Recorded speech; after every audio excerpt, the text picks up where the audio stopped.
So hello everyone. पिछले बार हम लोगों ने केटीजी तक पढ़ा था।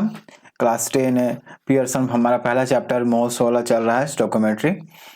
सो केटीजी में हमने ये देखा कि मेनली जो सभी गैसेस हैं, ऑल गैसेस सब कॉमन रूल्स को फॉलो करते हैं जो कि सॉलिड्स और लिक्विड में नहीं पाया जाता है।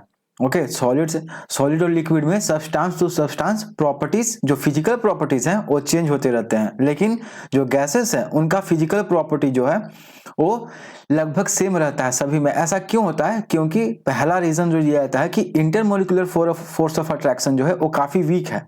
इंटरमोलिक्यूलर फोर्स ऑफ अट्रैक्शन दो गैसेस मॉलिक्यूल्स के बीच में काफी वीक होता है क्योंकि इंटरमोलिकुलर स्पेस ज्यादा होता है ना। और दूसरा कि गैसेस के मॉलिक्यूल्स को हम लोग पॉइंट मास मानते हैं, पॉइंट मास। ठीक है, इससे क्या होता है कि जो गैसेस का जो मॉलिक्यूल है उनका जो वॉल्यूम है वो पूरे गैस के वॉल्यूम के मुकाबले नेग्लिजिबल हो जाता है। कि ऐसे जो भी मॉलिक्यूल्स हैं इनको हम पॉइंट मास मान लेते हैं। तो ये जो पूरा गैस, आपको पता है कि गैस का अपना डेफिनेट शेप या साइज नहीं होता है, ठीक उसी तरह लिक्विड की तरह, लेकिन गैसेस के मॉलिक्यूल्स को हम लोग पॉइंट मास मान लेते हैं। ठीक है, पॉइंट मास के चलते इसका जो वॉल्यूम होता है हर एक मॉलिक्यूल का वो नेग्लिजिबल हो जाता है पूरे गैस के कंपेयर में। जो समझ रहे हो, जो उस कंटेनर में जो पूरा वॉल्यूम ऑफ गैस है उसके कंपैरिजन में एक पॉइंट मास ऑफ जो मॉलिक्यूल है, क्योंकि मॉलिक्यूल्स होंगे ना उसमें, तो उसके अपेक्षा वो बिल्कुल जीरो वॉल्यूम रहता है। तो इसी तरह इसी चलते ये सभी गैसेस जो है एक कॉमन लॉ को फॉलो करते हैं जिसे हम गैस लॉ कहते हैं। अब गैस लॉ में हमें क्या जानना है कि हमें बॉयल्स लॉ के बारे में पढ़ना है, चार्ल्स लॉ, एवोगैड्रो लॉ, और फिर उसके बाद गे-लुसेक लॉ, और अंत में अगले क्लास में हम लोग आइडियल गैस इक्वेशन को, यानी तीनों को कंबाइन कर देंगे। हमने क्या क्या कहा? हमें बॉयल्स लॉ पढ़ना है, बॉयल्स लॉ। ऐसे बॉयल्स लॉ अभी जब हाइड्रोस्टैटिक हो रहा है क्लास 9 का, आप जाके देख सकते हो, तो उसमें भी बॉयल्स लॉ बताया गया है और बहुत ही इंटरेस्टिंग, इसमें मैं बताऊंगा भी जब आऊंगा। तो बॉयल्स लॉ हमको जानना है।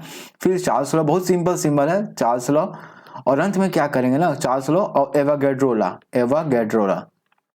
एवोगैड्रो लॉ, आई होप कि राइटिंग नहीं समझ में आ रहा होगा, बट जैसे जैसे आगे बढ़ेंगे वैसे पता चलेगा। एवोगैड्रो लॉ, फिर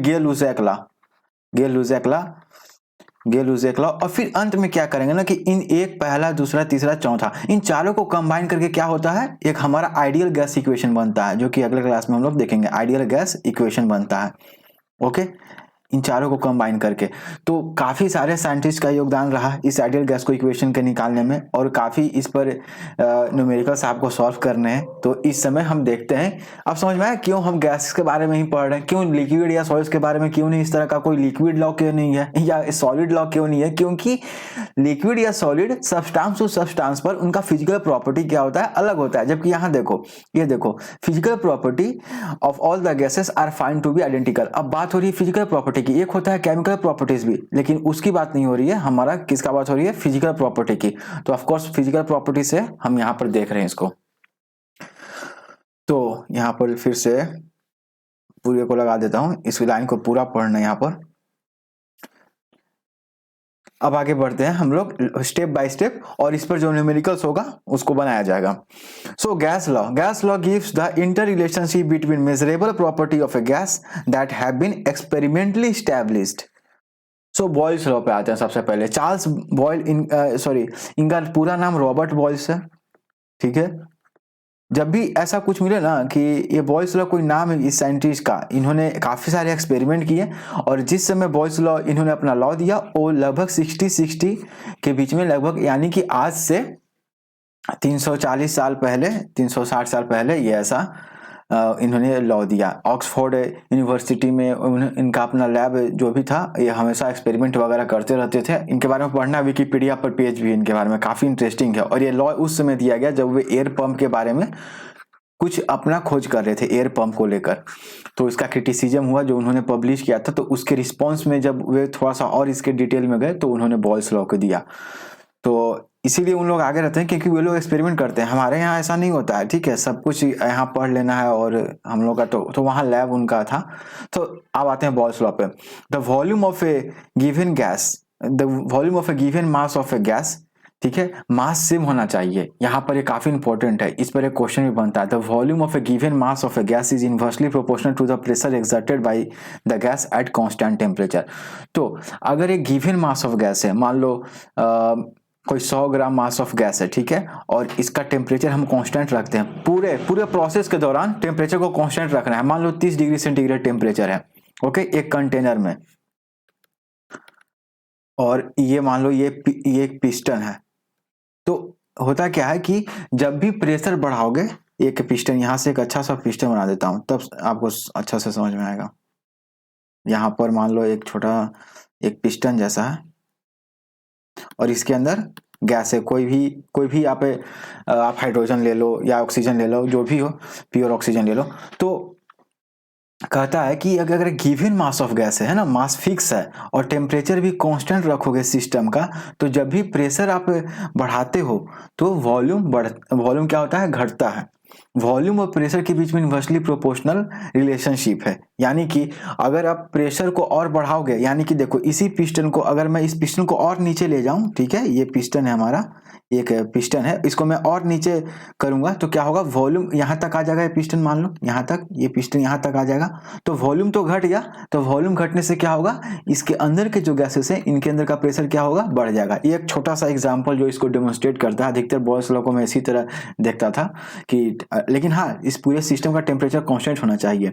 वैसे ये हो नहीं पाता उतना आइडियली, क्योंकि कुछ ना कुछ टेम्परेचर तो बढ़ेगा ही, बिकॉज तो आपका चार्ल्स बॉयल्स लॉ क्या कहता है कि जब किसी मास गिवन अमाउंट ऑफ मास जो है और उसका टेम्परेचर कांस्टेंट रखा जाए पूरे इस प्रोसेस के दौरान, तो जो वॉल्यूम है वो प्रेशर के क्या होता है, इनवर्सली प्रोपोर्शनल होता है।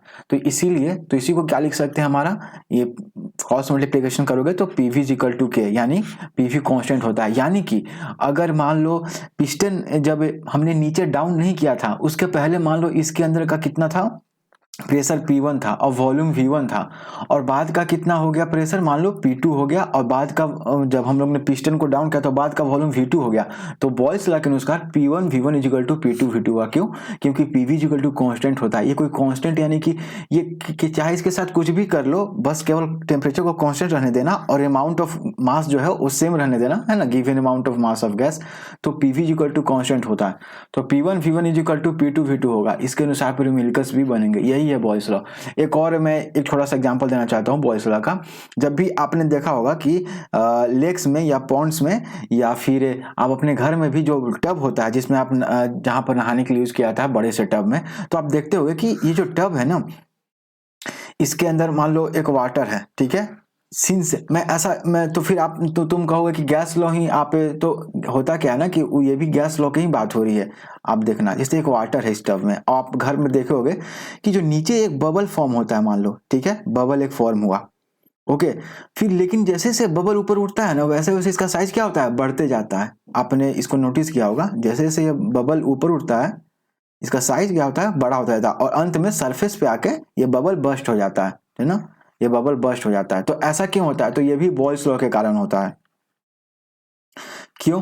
क्योंकि आपको पता है कि डेप्थ, जितना ज्यादा डेप्थ होता है किसी भी फ्लूइड का, उसके अंदर का प्रेशर क्या होता है, उतना ही ज्यादा होता है। हाइड्रोस्टैटिक में पढ़े थे ना, pressure pressure at any depth of liquid. मान लो इंच डेप्थ है, ये इंच डेप्थ है, मान लो पूरा इंच डेप्थ है, तो इसके सरफेस में, इसके डेप्थ में, बॉटम में कितना प्रेशर होगा, HdG, ठीक है। लेकिन जैसे जैसे ऊपर जा रहा है तो ये क्या हो रहा है, इंच घट रहा है, तो प्रेशर भी घट रहा है। तो पहले जो बबल था इसमें क्या है, प्रेशर ज्यादा था, लेकिन जैसे जैसे बबल ऊपर जा रहा है तो प्रेशर, जैसे जैसे बबल ऊपर जा रहा है तो प्रेशर क्या हो रहा है, घट रहा है। इसीलिए बबल का वॉल्यूम क्या हो रहा है, बढ़ रहा है। आया समझ में? क्योंकि इनवर्सली प्रोपोर्शनल है ना, इसका वॉल्यूम बढ़ रहा है, इसका मतलब बबल का साइज क्या हो रहा है, बढ़ रहा है। इसके अंदर का जो गैस है वो एक्सपैंड कर रहा है। इसीलिए तो ये बॉयल्स लॉ ही एक्सप्लेन करता है। ओके, अब तीन ग्राफ देखते हैं, क्योंकि पीवी इक्वल टू क्या है, कांस्टेंट है। तो यानी कि अगर हम v इक्वल टू क्या हो जाएगा, C/P हो जाएगा। ये कांस्टेंट करने का मतलब ये कोई नंबर है, ये कोई 10 हो सकता है, 20 हो सकता है, ये कोई कांस्टेंट है, ये वेरिएबल नहीं है। अलजेब्रिक एक्सप्रेशन में भी, पॉलिनोमियल्स में भी हमने इसको देखा था। तो अब यहाँ पर थोड़ा सा ग्राफ का एंगल आ जाता है। कोऑर्डिनेट ज्योमेट्री अगर आपने पढ़ा होगा तो y equal to mx plus c, ये क्या होता है, एक जनरल इक्वेशन, एक तरीका होता है लिखने का किसी भी इक्वेशन को। तो आप देखोगे कि अगर y पर जैसे एक चीज बताता हूं, यहाँ पर किधर गया, जैसे ये हमारा y एक्सिस हो गया, ठीक है, ये हमारा x एक्सिस हो गया। तो y पर अगर वॉल्यूम को रखेंगे और x को किस पे रखेंगे, p को x पे रखेंगे, तो हमारा क्या होगा, तो हमारा कैसा ग्राफ बनेगा y, तो हम क्या लिखेंगे v is equal to C by P, यानी कि यहाँ पर हमारा जो स्लोप है ना वो c है और हाँ ठीक है। तो इस तरह से, तो अगर आप दूसरा वाला ग्राफ को देखो, पहला वाला नहीं, तो वॉल्यूम और 1/p के बीच में जो ग्राफ होता है वो बिल्कुल सीधा लाइन होता है और इसका स्लोप कितना होगा, वो जो कांस्टेंट होगा ना, वो जो कांस्टेंट था जिसके बारे में बात करो उसका स्लोप होगा। तो तीन तरह के ग्राफ आप थोड़ा सा याद रखना कि वॉल्यूम और प्रेशर के बीच में कैसा ग्राफ होता है, ये बिल्कुल जैसा हमने देखते हैं कि एक्स वाई बराबर कांस्टेंट होता है, तो एक्स और वाई के बीच में कैसा ग्राफ होता है, बिल्कुल ऐसा ग्राफ होता है। उसी तरह पीवी बराबर कांस्टेंट है, तो दोनों के बीच में कैसा ग्राफ है, ये बिल्कुल ऐसे जाते जा रहा है। लेकिन अगर वॉल्यूम और 1/प्रेशर के बीच में ग्राफ है तो ये कैसा होगा, स्ट्रेट लाइन होगा। और एक और ग्राफ देख लेते हैं कि product of pressure and volume, यानी पीवी और पी के बीच में ग्राफ कैसा होगा, तो बिल्कुल कांस्टेंट टेम्परेचर, क्योंकि पीवी जो है वो कोई कांस्टेंट है, तो प्रेशर चाहे कितना भी बढ़ा दो पीवी का वैल्यू सेम रहेगा। ठीक है, प्रेशर जैसे जैसे आप आगे जा रहे हो तो प्रेशर क्या हो रहा है, बढ़ रहा है, लेकिन ये जो पीवी है ना ये तो कांस्टेंट है, ये तो बढ़ ही नहीं रहा है क्योंकि ये किसी कांस्टेंट के बराबर है बॉयल्स लॉ के अनुसार, इसीलिए प्रेशर बढ़ाने पर भी ये कांस्टेंट है। ठीक है, ये सभी ग्राफ्स किस पर हैं, कांस्टेंट टेम्परेचर पर हैं and for a given amount of mass of gas पर हैं। तो ये तीन तरह के ग्राफ हैं, उतना ध्यान नहीं, आप इस पर केवल न्यूमेरिकल बनाना होता है। तो एक न्यूमेरिकल बनाते हैं कि 5 litre of methane gas, methane का फॉर्मूला CH4 है ना, केमिकल फार्मूला CH4, और इसके बारे में, इसके स्ट्रक्चर के बारे में हम लोग को हाइब्रिडाइजेशन पढ़ना है, जो कि 10th में ही पढ़ना है पियर्सन में। So 5 liter of methane gas at 2 atm pressure is compressed, है ना, to 1.6 liter at constant temperature. Calculate the final pressure.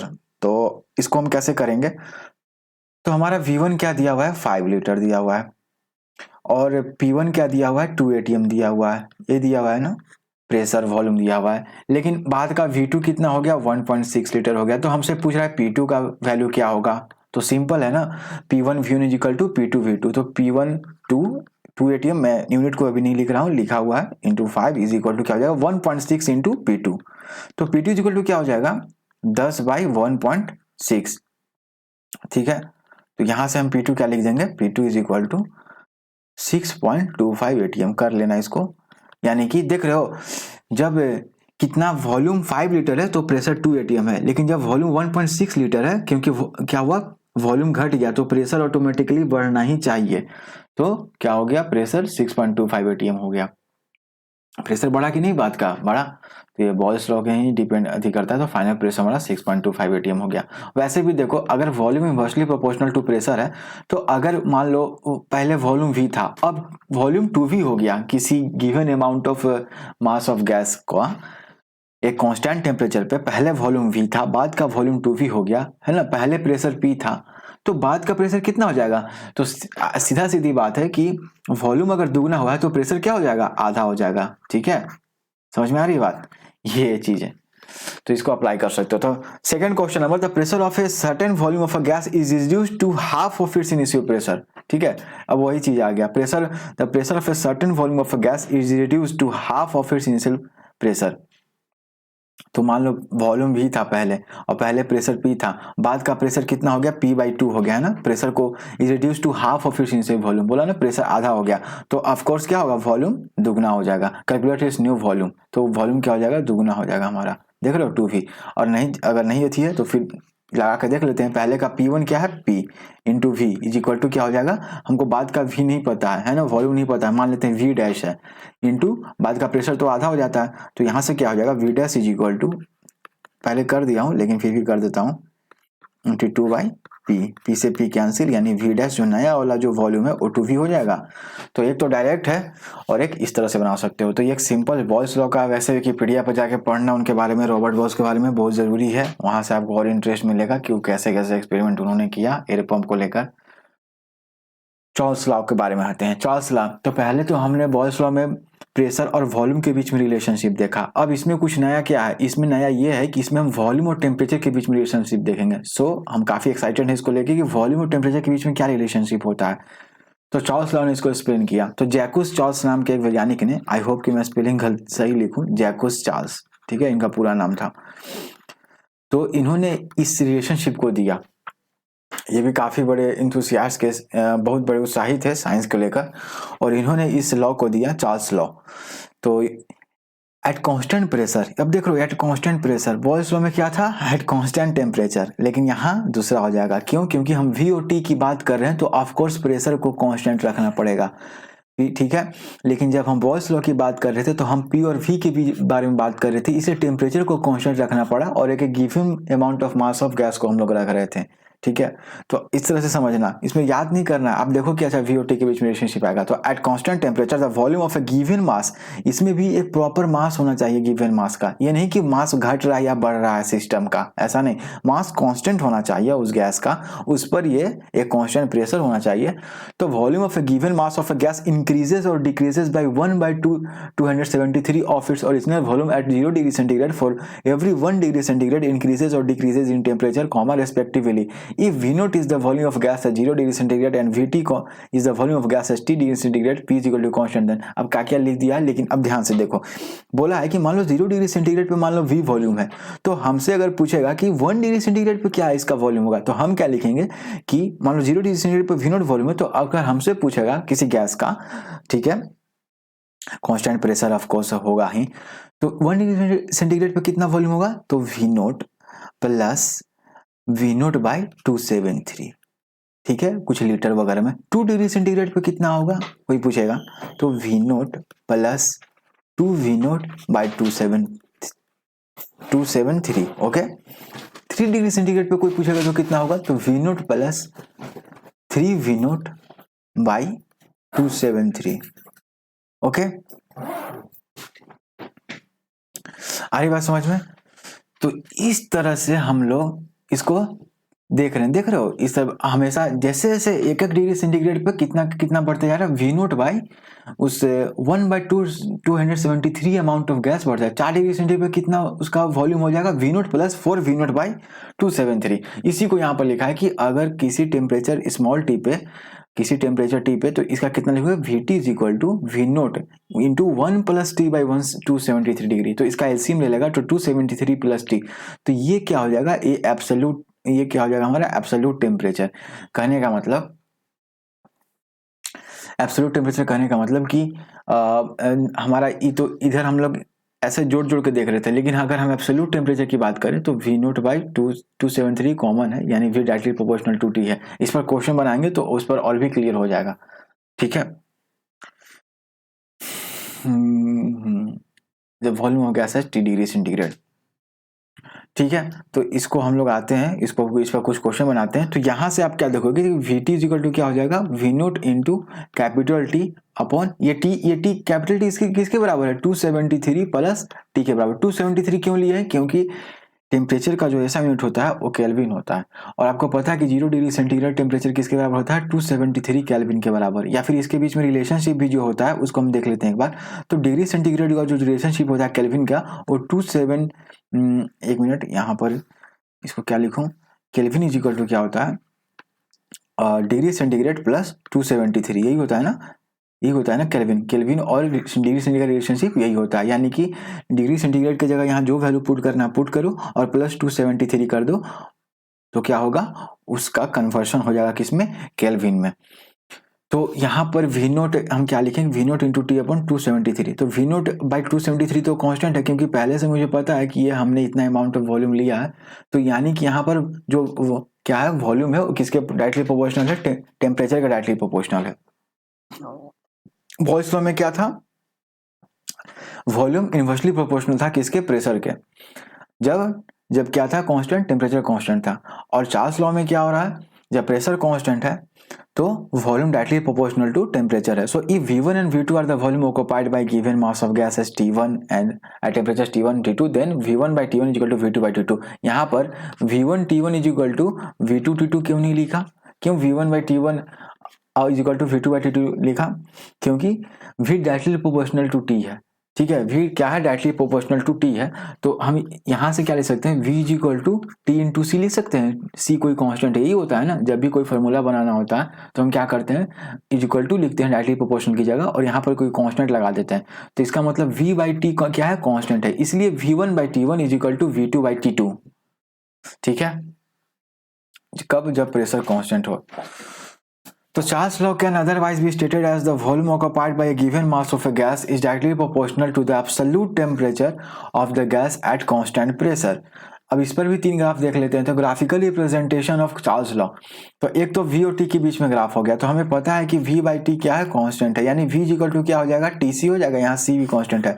तो देख रहे हो, तो अगर ये y इक्वल टू mx का फॉर्म हो गया, जहाँ m क्या है, स्लोप होता है, तो ये किसके बराबर होगा, उस कांस्टेंट के बराबर होगा। ये देख रहे हो, इधर y पर कौन सा है, वॉल्यूम है, और t पर टेम्परेचर है, केल्विन में है, डिग्री सेंटीग्रेड में नहीं है, केल्विन में ही हर जगह टेम्परेचर आपको यूज होगा। क्यों? क्योंकि SI यूनिट ऑफ टेम्परेचर क्या होता है, केल्विन होता है। तो V और T के बीच में ग्राफ सिंपल सा हो गया। लेकिन V और टेम्परेचर ऑन सेल्सियस स्केल अगर देखें, ये जो आप देख रहे हो ना, ये क्या बोलते हैं, ये जो T है यहाँ पर स्मॉल t, ये डिग्री सेंटीग्रेड में टेम्परेचर है, ओके, और ये जो कैपिटल T है ना, ये केल्विन में टेम्परेचर है, ओके। तो जैसे मैं अगर यहाँ 1 डिग्री सेंटीग्रेड लिखूं तो ये इस तरह से लिखाएगा, लेकिन अगर मुझे केल्विन को 1 डिग्री सेंटीग्रेड को कितना लिखेंगे केल्विन में, 274 केल्विन, तो यहाँ में सीधे 274 अपॉन 273, तो ये दोनों सेम है, ये दोनों क्या है, सेम है, बस कन्वर्सन किया हुआ है, ठीक है। तो यहाँ पर आते हैं, तो V और T के बीच में, V वॉल्यूम और एब्सोल्यूट टेम्परेचर के बीच में, T क्या है यहाँ पर, केल्विन में है। लेकिन अगर T को मैं डिग्री सेंटीग्रेड में रख लूँ तो कैसा ग्राफ होगा, अब बिल्कुल इस तरह का ग्राफ हो जाएगा, जो ओरिजिन से पास नहीं करेगा। क्या होता है, ओरिजिन है हमारा, पहले ओरिजिन से पास करता था जब हम लोग वॉल्यूम और केल्विन में टेम्परेचर ले रहे थे, तो ओरिजिन से ग्राफ हमारा पास कर रहा था। लेकिन जब हम वॉल्यूम और डिग्री सेंटीग्रेड टेम्परेचर को डिग्री सेंटीग्रेड में लेंगे तो वॉल्यूम से क्यों नहीं पास होगा, क्योंकि VT बराबर क्या था हमारा, V note plus V not upon 273, यही था ना, ठीक है, ये हो जाएगा। तो ये कुछ ऐसा ग्राफ हो, ये कुछ ऐसा हो गया, y is equal to mx plus c, जहाँ c कोई कांस्टेंट है, कांस्टेंट कितना होगा हमारा V नोट होगा कांस्टेंट। तो यहाँ पर आप देख सकते हो V और एक T के बीच में ग्राफ, यहाँ पर बस डिग्री सेंटीग्रेड में है, देख रहे हो। तो ये जो -273, तो अब कोई पूछता है कि क्या कोई ऐसा वॉल्यूम भी हो सकता है जहां पर क्या हो, क्या कोई ऐसा टेम्परेचर है जहां पर किसी भी गैस का वॉल्यूम 0 हो जाता है। ऑफ कोर्स एक ऐसा टेम्परेचर है जहां पर किसी भी गैस का वॉल्यूम क्या होता है, 0 हो जाता है। इस इक्वेशन में आप क्या पुट कर दो, small t is equal to -273, ठीक है। तो क्या हो जाएगा, VT is equal to V not -273 V not upon 273, तो 273 कैंसिल, तो VT is equal to V not minus V not, तो VT इज इक्वल टू क्या हो जाएगा, 0। यानी कि एक ऐसा टेम्परेचर मिल रहा है हमें जहां पर उस गैस का वॉल्यूम ही 0 हो जा रहा है, ठीक है। तो ये आप समझ रहे हो, एक ऐसा टेम्परेचर, कौन सा टेम्परेचर है, यहाँ पर ये पॉइंट है, देख रहे हो, ये पॉइंट कितना है इसका, इस पॉइंट का कोऑर्डिनेट कितना है, -273 डिग्री सेल्सियस कॉमा 0। क्यों? क्योंकि एक्स एक्सिस पे y का वैल्यू क्या होता है, 0 होता है, और y एक्सिस पे कौन है, वॉल्यूम ही है। तो ये एक ऐसा पॉइंट मिल रहा है जहां पर वॉल्यूम 0 हो जा रहा है, काफी इंटरेस्टिंग है ये। तो इसका मतलब इससे क्या पता चलता है, तो एक एब्सोल्यूट जीरो का कंसेप्ट है। एब्सोल्यूट जीरो का कहने का मतलब कि एक ऐसा टेम्परेचर जिस पर वॉल्यूम, जो उस गैस का जो वॉल्यूम है 0 हो जाए, उसको हम लोग एब्सोल्यूट जीरो कहते हैं। पढ़ लेते हैं इसको। That means it is the lowest temperature that can be attend theoretically. देखो फ्रॉम द फिगर, इतना जो फिगर था, the straight line intersect the temperature axis at -273 degree Celsius, showing that the gas occupies 0 volume at this temperature. That means it is the lowest temperature that can be attend theoretically. तो theoretically ये सबसे lowest temperature है जिसको हम लोग क्या कर सकते हैं, अटेंड कर सकते हैं। कितना, -273 डिग्री सेल्सियस सबसे लोवेस्ट टेम्परेचर है जिसको हम लोग अटेंड कर सकते हैं। और -273 डिग्री सेल्सियस को ही केल्विन में क्या कहेंगे, 0 केल्विन कहेंगे। यानी कि इस केल्विन पे सारा जो उस गैस मॉलिक्यूल का जो मोशन है वो बिल्कुल स्टॉप हो जाता है। ओके, काफी इंटरेस्टिंग है 0 केल्विन, सारा मोशन स्टॉप हो जाता है। थर्मोडायनेमिक्स में भी इसको पढ़ना है। तो absolute 0, the straight line intersect the temperature axis at -273 degrees Celsius, showing that the gas occupies 0 volume at this temperature, full stop. That means it is the lowest temperature that can be attained theoretically. तो कौन सा सबसे lowest temperature है जिसको हम लोग theoretically attend कर सकते हैं, -273 degree Celsius. Therefore it is called absolute 0। अब आते हैं न्यूमेरिकल प्रॉब्लम्स में, उसके बाद एवोगैड्रो लॉ में जाएंगे और उसको फिर देखेंगे हम लोग। At a certain pressure, the volume occupied by given mass of a gas is 10 liter at 0 degree centigrade. Calculate the volume occupied by gas at 91 degree centigrade at same pressure. तो हमें क्या पढ़ा, V1 by T1, तो V1 कितना हो जाएगा, 10 litre, T1 क्या हो जाएगा, 0 डिग्री सेंटीग्रेड, V2 क्या हो जाएगा हमें नहीं पता, T2 क्या हो जाएगा 91 डिग्री सेंटीग्रेड। तो हमें क्या पढ़ा था V1/T1, तो 10 litre upon 0 degree centigrade is equal to क्या हो जाएगा V2/91। क्या सही है? गलत है। क्यों? क्योंकि टेम्परेचर क्या है हमारा केल्विन में बदलना चाहिए। अब ये नीचे 0 लिख रहे हो तो इन्फिनिटी हो गया ना इस तरह के, इससे तो कैलकुलेशन नहीं होता है।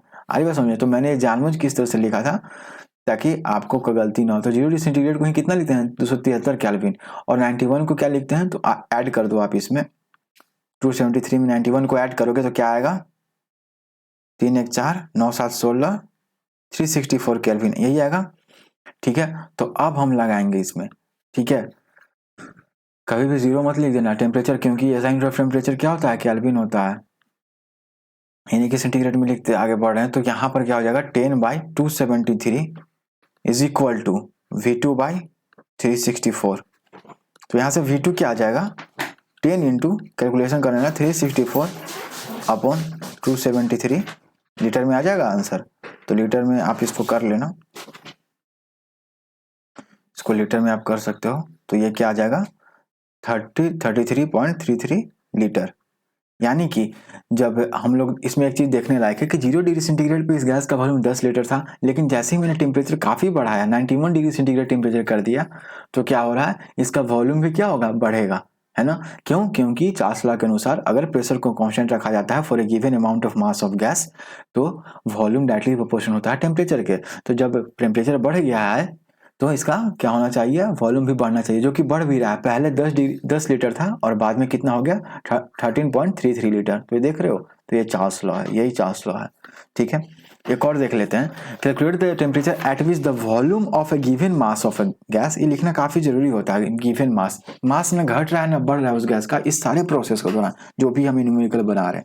तो calculate the temperature at which the volume of a given mass of a gas gets reduced to 3/5 of the original volume at 10 degree centigrade without any changing pressure, है ना। प्रेशर में चेंज तो होना नहीं चाहिए, नहीं तो फिर क्वेश्चन नहीं बन जाएगा। क्योंकि अगर प्रेशर में चेंज होता है तो फिर ये क्वेश्चन नहीं वैलिड होगा। ठीक है, तो पहले मान लो वॉल्यूम V था, तो बाद में कितना हो जाएगा रिड्यूस होकर 3V/5 आ गया। ठीक है, ये तो पहले V1 कितना है हमारा, पहले वॉल्यूम मान लो V है तो बाद में 3V/5 आ जाएगा। ठीक है, पहले टेम्परेचर 10 डिग्री सेंटीग्रेड, लेकिन हम उसे केल्विन बदल देंगे तो उससे कितना हो जाएगा 283 केल्विन। और बाद का टेम्परेचर हमें नहीं पता, यही ना। तो हम V1 बाई क्या लिखेंगे V/283, है ना। V1/T1 is equal to V2/T2। ठीक है, यही लिख देंगे ना। तो यहां से T का वैल्यू क्या आ जाएगा हमारा 3V/5 इंटू क्रॉस मल्टीप्लीकेशन कर दो, इक्वेशन में तो पढ़ा ही होगा, अपॉन V, तो V से V कैंसिल, और यहाँ से टेम्परेचर क्या आ जाएगा। वैसे क्या आना चाहिए, ज्यादा आना चाहिए कम। देखो तो वॉल्यूम पहले V था, बाद में वॉल्यूम क्या हुआ घट गया 3V/5 है ना। तो वॉल्यूम घटा है तो इसका मतलब टेम्परेचर भी क्या होना चाहिए घटना चाहिए, है ना। वॉल्यूम बढ़ता तो बाद का टेम्परेचर भी बढ़ता, इसका मतलब जो भी टेम्परेचर आएगा उसका वैल्यू 283 डिग्री सेंटीग्रेड से कम होगा। तो इसको आप करोगे तो ये कितना आ जाता है T इज इक्वल टू, आप देखो यहाँ पर 3V/5 इंटू 283/V करोगे तो V से V कैंसिल हो जाएगा, क्योंकि V not equal to of course 0 है।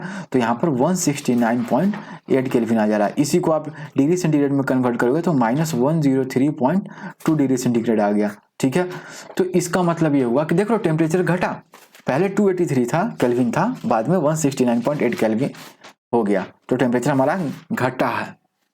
क्यों? क्योंकि वॉल्यूम भी घटा है। तो ये चार्ल्स लॉ हो गया। अब आते हैं स्टैंडर्ड टेम्परेचर एंड प्रेशर। तो काफी बार हमने देखा कि the volume of a given mass of a gas depends on it. जो वॉल्यूम एक गिवन मास का होता है वो किस पर डिपेंड करता है टेम्परेचर और प्रेशर पे। तो in order to define the volume of a gas standard temperature and pressure has been accepted all over the world, है ना।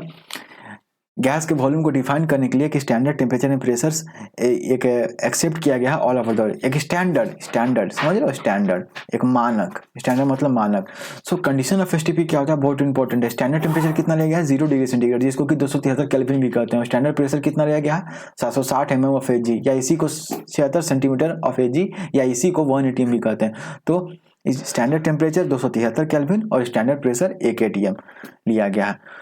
इसका बाद में यूज होगा, अभी तुरंत बाद में इसका यूज करेंगे कि इसको कैसे यूज करेंगे हम लोग जब फेगोटो लॉ को देखेंगे। तो Gay Lussac law of combining volume of gases. तो गेल-ल्यूसेक लॉ एक ये भी साइंटिस्ट थे, इन्होंने भी ये एक छोटा सा एक ये भी दिया अपना। इनके बारे में भी आप पढ़ सकते हो। तो गेल-लीसुक law proposed a law pertaining to gaseous reaction that ultimately led to another gas law, the Avogadro law. गेल-लीसुक law states that when gas chemically react, they do so in volumes. जब भी कोई गैस केमिकली रिएक्ट करते हैं आपस में तो volume के terms में रिएक्ट करते हैं। दे डू सो इन वॉल्यूम, ना कि मास। ओके, ना ही मास ना ही मोल, अभी नहीं, ठीक है। They do so in volume that bear a simple whole number ratio to each other, ठीक है, कोई फ्रैक्शनल नहीं, simple whole number ratio to each other and to the volume of the products provided the products are also in gaseous state under. कई बार होता है ना कि रिएक्टेंट हमने गैसियस लिया और प्रोडक्ट लिक्विड बन गया या सॉलिड बन गया, वैसा नहीं है, ठीक है। So Gay Lussac law states that when gas chemically react they do so in volumes that bear a simple whole number ratio to each other and to the volumes of the products comma provided the products are also in gaseous state under similar condition of temperature and pressure।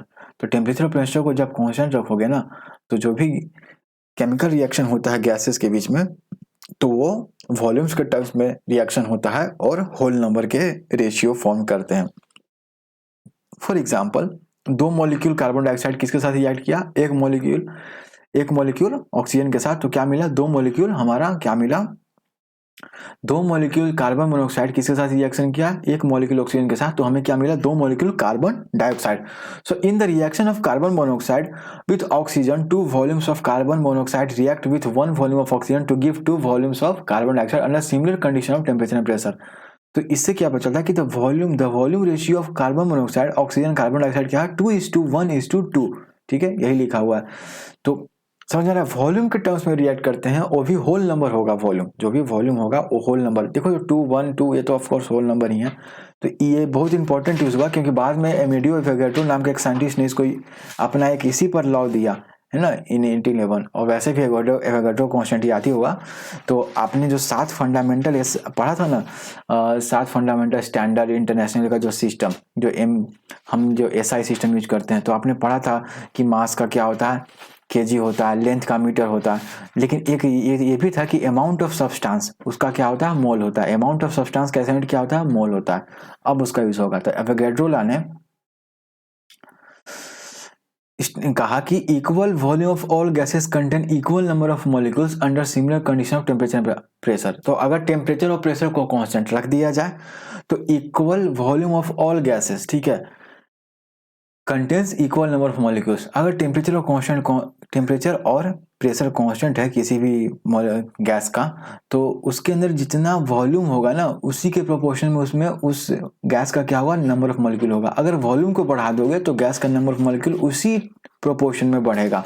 यही लिखा हुआ है, if n is the small n is the number of molecules present in volume V of any gas at temperature capital T and pressure capital P, then V is directly proportional to small n when T capital T and small n capital P are constant. तो example जैसे मान लो 1 litre hydrogen ले लिया, 1 litre helium ले लिया, 1 litre hydrogen chloride ले लिया, तो ये सभी 1 लीटर में भले गैस अलग अलग है लेकिन वॉल्यूम तो सेम है ना, तो वॉल्यूम सबका 1-1 लीटर है, तो इन सब में सेम नंबर ऑफ मॉलिक्यूल क्या होगा, same number of molecule present रहेंगे। जैसे 1 लीटर हाइड्रोजन में क्या होगा, सेम जितना मॉलिक्यूल प्रेजेंट होगा उतना ही 1 लीटर हीलियम का मॉलिक्यूल प्रेजेंट होगा, उतना ही 1 litre hydrogen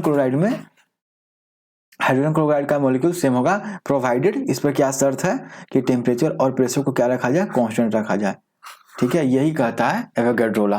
so in chemistry the mass of any substance irrespective of its state is measured in terms of gram molecular weight और gram molecule and gram atomic weight और gram atom. तो atomic weight of a substance expressed in gram, तो जब भी किसी atomic weight को ग्राम में represent करते हैं तो ग्राम एटॉमिक वेट कहते हैं। फॉर एग्जांपल एटॉमिक वेट मान लो कि हीलियम है, तो हीलियम का कितना हो गया हमारा, He हो गया।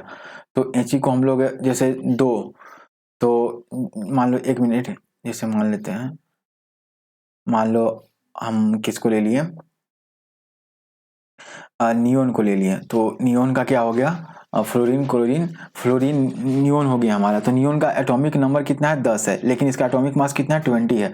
लेकिन 20 के आगे जब हम ग्राम लगाते हैं तो इसी को कहते हैं कि ये क्या है, एटॉमिक वेट है ना, तो इसी को ग्राम एटॉमिक वेट कहते हैं। लेकिन molecular weight of a substance express in gram is equal gram molecular wait. तो जैसे वाटर है H2O, तो वाटर का कितना होता है 18, इसका जो भी हमारा वेट है 18 U लिखते हैं, लेकिन U के आगे 18 अगर 18 ग्राम लगा दिए तो हम क्या कहेंगे कि ये 18 ग्राम क्या है, ये ग्राम मोलिकुलर वेट है किसका, H2O का। ग्राम मोलिकुलर वेट है किसका, H2O का। तो ग्राम मोलिकुलर वॉल्यूम क्या होता है, तो 1 gram molecule of any dry gas, क्योंकि एक लिक्विफाइड गैस भी होता है ना, लिक्विड गैस भी होता है। जैसे आप LPG जो यूज करते हो घर में, वो भी लिक्विफाइड पेट्रोलियम गैस है ना।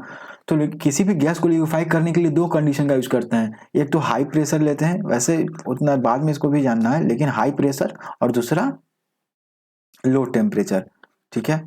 लिक्विफाई करने के लिए ये 2 फेवरेबल कंडीशन होता है। लेकिन हम यहाँ पर ये देख रहे हैं कि ग्राम मोलिकुलर वॉल्यूम, तो 1 gram molecule of any dry gas at STP मतलब standard temperature and pressure occupy the same volume that is 22.4 litre और 22.4 डेकामीटर क्यूब, क्योंकि 1 लीटर बराबर 1 डेकामीटर क्यूब होता है। This is called gram molecular volume. तो 1 gram molecule of any volume, 1 gram molecule कहने का मतलब कि 1 मोल ऑफ, ठीक है, 1 मोल ऑफ ड्राई गैस, ठीक है, 1 mole of dry gas.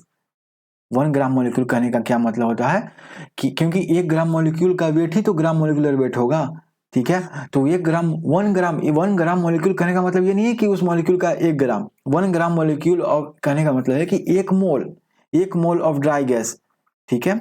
1 mole of dry gas, मोल का क्या रिलेशनशिप होता है उसको हमने मोल कंसेप्ट में थोड़ा बाद में देखेंगे। लेकिन यहाँ पर 1 gram molecule of any dry gas at STP मतलब टेम्परेचर कितना होना चाहिए 273 केल्विन, और प्रेशर कितना होना चाहिए 1 ATM। तो 1 ATM और 273 केल्विन पे अगर हम 1 मोल ड्राई गैस लेते हैं तो कितना वॉल्यूम ऑक्यूपाई करता है, कोई भी गैस, वो किसी का भी हो, हाइड्रोजन का हो, हीलियम का हो, ऑक्सीजन का हो, वो हमेशा 22.4 लीटर ही उसका वॉल्यूम होगा। दिस इज कॉल्ड, ये कैसे आया, तो इसके लिए आप थोड़ा सा सोचना है कि ये यही क्यों आया, ठीक है। अब ऐसे आई थिंक कि इसको बाद में डिटेल में पढ़ना होगा। तो 1 gram molecule of dry chlorine gas occupy 22.1, हमें एग्जांपल लिया, क्लोरीन गैस को मान लो ले लिया at STP, since gram molecular weight of chlorine is 71 gram chlorine gas contain इतना, ठीक है। तो 1 ग्राम मोलिक्यूल यानी 1 mole 22.4 litre of volume occupy करेगा। लेकिन 1 मोल क्लोरीन का क्या होता है, उसका कितना वेट होता है 1 मोल क्लोरीन का 71 ग्राम ना। तो इसका मतलब 71 ग्राम, अगर हम मास के टर्म्स में बात करें तो 71 ग्राम ऑफ क्लोरीन कितना वॉल्यूम ऑक्यूपाई करेगा 22.4 लीटर, ठीक है।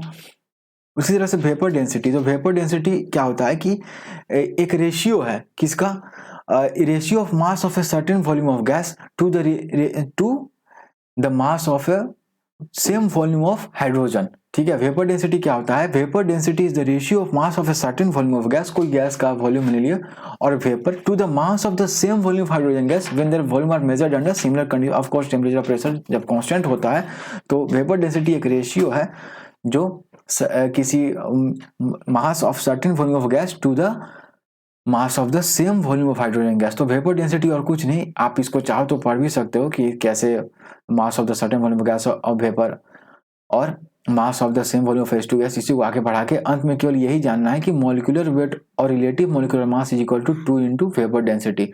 तो अगर मॉलिक्यूलर वेट पता है हमको, जैसे मॉलिक्यूलर वेट हमारा O2 का क्या होता है, हमारा 32 होता है ना, मॉलिक्यूलर वेट हमारा होगा, तो 32 equal to 2 into vapour density कर देंगे, है ये होता है ना। तो वेपर डेंसिटी क्या हो जाएगा O2 का हमारा 16 हो जाएगा, ये चीज 16 ग्राम। तो इस तरह से केवल इसको याद रखना है, ये भी क्वेश्चन के लास्ट में यूज होता है न्यूमेरिकल्स में आपको, ठीक है। ये सब कुछ एग्जांपल है, मैं इसको जल्दी इसको करता हूँ। Gas law universally applicable for all gases where such universal laws could not be establish for solid and liquid. Comment क्यों, क्योंकि वो पहले ही बताया था। क्यों उस तरह का यूनिवर्सल लॉ हम लोग लिक्विड या सॉलिड के लिए क्यों नहीं लगा सकते हैं, क्योंकि जो सभी गैसेस हैं वे लगभग सेम फिजिकल प्रॉपर्टी क्या करते हैं, सेम फिजिकल प्रॉपर्टी होते हैं उनके सभी गैसेस के। क्यों, क्योंकि एक तो इंटरमोलिकुलर फोर्स ऑफ अट्रैक्शन काफी वीक है, और दूसरा गैस के मॉलिक्यूल्स को हम लोग पॉइंट मास मानते हैं, तो उसका जो वॉल्यूम है ना वो पूरे गैस के वॉल्यूम के कंपैरिजन में नेग्लिजिबल हो जाता है। यही लिखा हुआ है, due to large intermolecular spaces, देख रहे हो, coefficient of volume expansion is same for all gases, जबकि ऐसा लिक्विड और सॉलिड के केसेस में नहीं होता है। इसलिए कि यूनिवर्सल गैस लॉ तो बन जाता है, लेकिन यूनिवर्सल लिक्विड लॉ या यूनिवर्सल सॉलिड लॉ नहीं बन पाता है, ठीक है। ये चीज आप देख सकते हो यहाँ पर, और इसको पढ़ सकते हो। Boyle's law said that pressure and volume are inversely proportional to each other, however when a balloon is blown both volume and pressure increases continuously, justify. तो जब भी वॉल्यूम में बैलून में कोई फूंक मार रहा है तो उसका वॉल्यूम भी बढ़ता है और प्रेशर भी बढ़ता है, लेकिन गैस लॉ तो कहता है कि जब वॉल्यूम बढ़ता है तो प्रेशर घटता है। तो दरअसल जब बैलून में कोई फूंक मारता है, हवा उसमें भरते रहता है और ये बैलून क्या होता है, एक्सपैंड होते रहता है। तो एक जो गैस का मास है वो फिक्स नहीं ना है, ठीक है। लेकिन बॉयल्स लॉ क्या बात करता है कि for a given amount of mass of gas, okay, Boyle's law तो इसकी बात करता है ना। लेकिन इसमें तो जब बैलून में आप फूंक मार रहे हो तो मास तो फिक्स नहीं है। When A balloon is blown continuously more and more air is forced into the balloon, that increases the volume as well as the number of collision of air molecule on the walls of the balloon, that is pressure. Boyle's law is applicable to for a given mass of gas, जो कि इसमें constant है ही नहीं, given mass है ही नहीं है, मास लगातार बढ़ रहा है क्योंकि आप फूंक मार रहे हो तो मास लगातार बढ़ रहा है ना गैस का, इसलिए इसमें बॉयल्स लॉ क्या होगा, वैलिड नहीं होगा।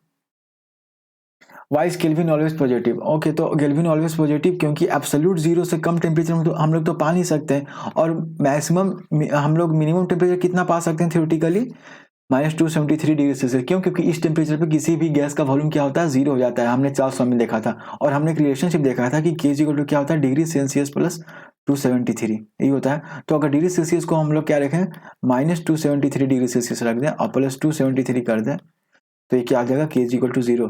तो why Kelvin is always positive, तो के का जो भी वैल्यू होगा अब जीरो से तो ज्यादा ही होगा ना, तो हमेशा पॉजिटिव ही होगा। तो मिनिमम हम तो इसीलिए absolute zero is equal to इतना -273 degree Celsius is the minimum possible temperature, maximum नहीं, minimum possible temperature of a gas, full stop. Any centigrade temperature greater than इतना -273 degree Celsius will become positive when converted to absolute scale. Since centigrade is temperature less than इतना is not possible, इससे कम क्या है, possible ही नहीं है हमारा temperature. हमने देखा था क्योंकि इसी टेम्परेचर पे किसी भी गैस का वॉल्यूम जीरो हो जा रहा है, तो अब क्या माइनस में वॉल्यूम जाएगा, ऐसा तो हो नहीं सकता है ना। वैसे भी ये टेम्परेचर अचीव करना ही काफी मुश्किल है, बहुत ज्यादा मुश्किल है ना, -273 degree Celsius. Kelvin temperature can not have a negative value, याद रखना। ये एक और एग्जांपल दिया हुआ है, लेकिन मैं एक और एग्जांपल लेना चाहता हूं यहाँ पर। देखो अब यहाँ पर क्या है, the slope of a given straight line graph with constant temperature found to be 0.2 litre atm. ये स्लोप है, लीटर एटीएम, ठीक है, स्लोप है ये। तो स्लोप तो कांस्टेंट के बराबर होता है ना, कांस्टेंट हमारा जो है, जो कोई कांस्टेंट होता है, यानी कांस्टेंट के दे दिया है तो हमारा पीवी इक्वल टू सी होता है। तो at constant eight 5 ATM pressure, ठीक है, calculate the volume of gas at that pressure. तो प्रेशर कितना दे दिया, 5 एटीएम, तो उस समय हमारा वॉल्यूम पूछ रहा है, और कांस्टेंट कितना है, 0.2, और 5 एटीएम में है और 0.2 लीटर एटीएम में, तो V इक्वल टू क्या हो जाएगा, 0.2/5, यानी V इक्वल टू क्या आ जाएगा, 0.04 लीटर आ जाएगा। तो ये हमारा आंसर हो जाएगा। तो इस तरह से समझ रहे हो, स्लोप कहने का मतलब जो कांस्टेंट दिया था ना वही स्लोप हो जाता है, लेकिन कब, जब ग्राफ वॉल्यूम और 1/प्रेशर के बीच में हो। जब ग्राफ वॉल्यूम और केवल प्रेशर के बीच में हो तो इस तरह का ग्राफ नहीं होता है। जब ग्राफ वॉल्यूम और प्रेशर के बीच में हो ना, इस तरह का, वॉल्यूम और केवल प्रेशर के बीच में हो तो इस तरह का ग्राफ होता है, ठीक है। लेकिन ये ग्राफ वॉल्यूम और 1/प्रेशर के बीच में है। अब इसमें दिया हुआ है कि पहले जब हमने मरकरी डाला था तो ये जो डिफरेंस था हाइट का ना, ये कितना था, 760 mm, और 760 mm ही किसके बराबर होता है, 76 सेंटीमीटर के बराबर। और 76 सेंटीमीटर जो मरकरी है ऑफ इंच जी है ना, वो किसके बराबर होता है, 1 एटीएम के बराबर, ठीक है। और ये खुला है, ओपन है ना। तो कह रहा है कि पहले हम बॉयल्स लॉ का इसमें डेमोन्स्ट्रेशन कर रहे थे, तो शुरू में ये था, लेकिन बाद में इसमें और मरकरी डाला गया तो ये हाइट और बढ़ गया। देख रहे हो ये हाइट कितना हो गया, अब ये हाइट कितना हो गया, 1140 mm, ठीक है, यानी 1140 mm यानी 1.5 है ना, ये 1.5 गुना हो गया किसका, 760 mm का, यानी कि 1.5 हमारा क्या हो गया, एटीएम हो गया, यही चीज हो गया ना। तो हमारा जो P1 है वो क्या है, तो आपको पता है कि ये सिंस ये ओपन है तो यहाँ पर एटमॉस्फेरिक प्रेशर भी लग रहा होगा, और प्लस ये जो डिफरेंस है ना हाइट का, ये मैनोमीटर में पढ़ना है, इसका भी अपना डिफरेंस होगा। क्यों? क्योंकि हमें पता है कि एक जो लिक्विड जो रेस्ट में है, कोई भी लिक्विड जो रेस्ट में है, सेम लेवल पे सेम टेम्परेचर होता है, सेम लेवल पे प्रेशर सेम होता है।